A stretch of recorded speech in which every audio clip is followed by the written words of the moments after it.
Hello friends, welcome back to study कर। मैं हूं आपका दोस्त प्रभाकर।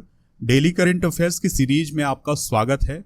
आज हम डिस्कस करेंगे आपके साथ 24 मार्च 2022 से related most important current affairs.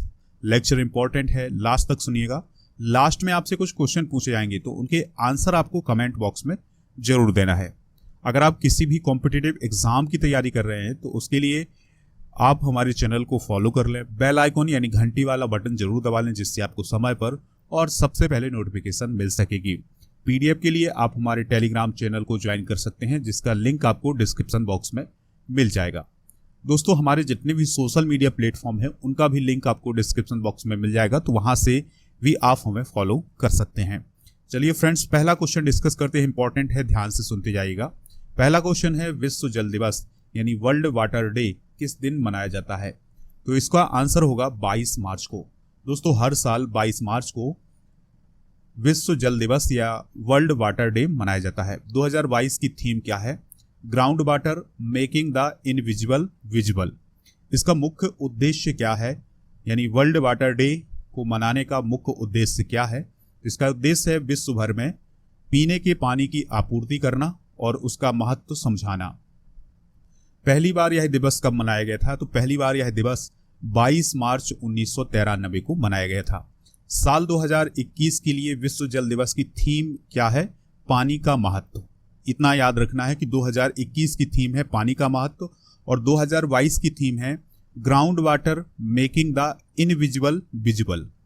दुनिया में 99% पानी महासागरों, नदियों, झीलों, झरनों आदि में है। केवल 1 या इससे भी कम पानी पीने के लिए है। तो दोस्तों, आप इसका इंपॉर्टेंस जरूर समझिएगा कि जो 99% पानी है वो महासागरों में है, नदियों में है, झीलों में है, झरनों में है और केवल 1% पानी ऐसा है जिसका उपयोग हम पीने के लिए करते हैं।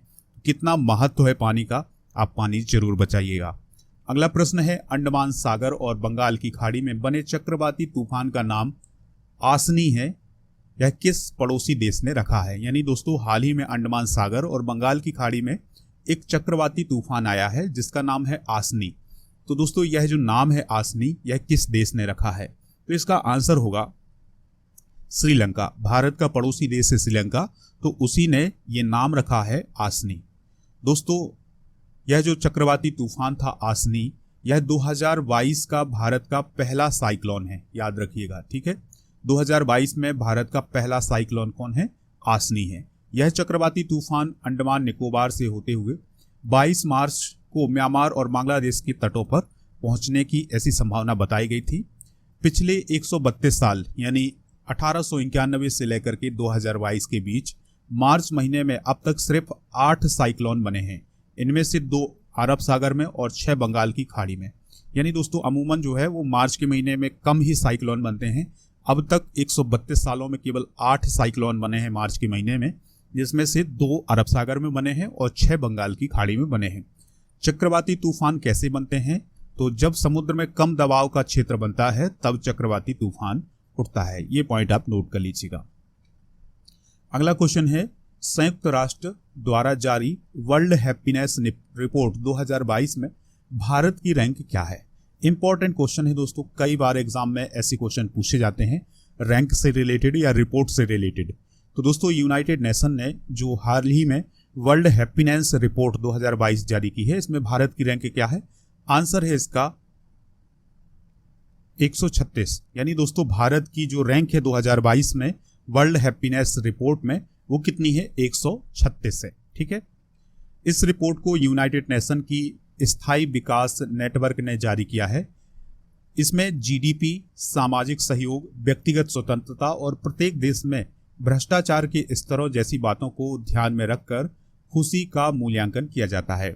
यानी दोस्तों, किसी भी देश की जीडीपी किस प्रकार है और इस जीडीपी से देश के लोग किस प्रकार से संतुष्ट हैं, सामाजिक सहयोग कैसा है, व्यक्तिगत स्वतंत्रता कैसी है, भ्रष्टाचार का स्तर कैसा है, तो इन सभी को देखकर ही इस रिपोर्ट को जारी किया जाता है। दोस्तों, खुशहाली रिपोर्ट में कहा गया है कि भारत उन देशों में से एक है जहां बीते 10 सालों में जीवन मूल्यांकन में गिरावट देखने को मिली है। तो दोस्तों, ये एक चिंता का विषय है कि पिछले 10 सालों में ऐसा देखा गया है कि लोगों के जीवन मूल्यांकन में गिरावट देखने को मिली है। साल 2021 की रिपोर्ट में भारत की रैंकिंग 139, जबकि 2022 में कुछ मामूली सा सुधार हुआ है और भारत 136वें नंबर पर पहुंच गया है। यानी 2021 में 139 पर और 2022 में 136, यानी 3 अंकों का सुधार हुआ है। दोस्तों टॉप 5 कंट्री देख लेते हैं वर्ल्ड हैप्पीनेस रिपोर्ट 2022 में। तो पहला स्थान है फिनलैंड का, यानी सबसे खुशहाल देश है फिनलैंड। दूसरे नंबर पर है डेनमार्क, तीसरे पर है आइसलैंड, चौथे नंबर पर है स्विट्जरलैंड और पांचवें नंबर पर है नीदरलैंड। तो ये सभी पॉइंट आप नोट जरूर कर लें। चलिए फ्रेंड्स अगला क्वेश्चन देखते हैं, इंपॉर्टेंट है, ध्यान से सुनिएगा। एशले बार्टी ने मात्र 25 साल की उम्र में किस खेल से संन्यास लेकर के पूरी दुनिया को चौंका दिया है? तो दोस्तों हाल ही में ऑस्ट्रेलिया की टेनिस खिलाड़ी एशले बार्टी ने संन्यास लेने की घोषणा की है और अभी उनकी जो उम्र है वो केवल कितनी है? 25 साल। तो दोस्तों ऐसा करने से उन्होंने पूरी दुनिया को चौंका दिया है। तो दोस्तों इसका आंसर क्या हो जाएगा? टेनिस। यानी एशले बार्टी ने हाल ही में 25 साल की उम्र में टेनिस से संन्यास लेकर के पूरी दुनिया को चौंका दिया है। दोस्तों विश्व की नंबर 1 महिला टेनिस खिलाड़ी एशले बार्टी ने, जो कि ऑस्ट्रेलिया की हैं, उन्होंने 25 साल की उम्र में टेनिस से संन्यास ले लिया है। एशले बार्टी लगातार 114 हफ्तों तक WTA रैंकिंग में नंबर 1 खिलाड़ी रही हैं। एशले बार्टी के नाम 3 ग्रैंड स्लैम खिताब भी दर्ज हैं। उन्होंने साल 2019 में फ्रेंच ओपन, साल 2021 में विंबलडन और ऑस्ट्रेलियन ओपन का खिताब जीता था। तो ये सभी पॉइंट आप जरूर नोट करिएगा, क्योंकि यहाँ से क्वेश्चन बन सकते हैं कि एशले बार्टी किस देश की टेनिस खिलाड़ी हैं और उन्होंने कौन कौन से ग्रैंड स्लैम खिताब जीते हैं। अगला क्वेश्चन है, हाल ही में अमेरिका में रहने वाले भारतीय मूल के किस चिकित्सक को व्हाइट हाउस का नया कोविड-19 प्रतिक्रिया समन्वयक नियुक्त किया गया है? आंसर होगा इसका आशीष झा। तो दोस्तों हाल ही में आशीष झा को व्हाइट हाउस का नया कोविड-19 प्रतिक्रिया समन्वयक नियुक्त किया गया है। ठीक है, और वे किसकी जगह लेने वाले हैं? तो वो जेफ जिन्स की जगह लेने वाले हैं।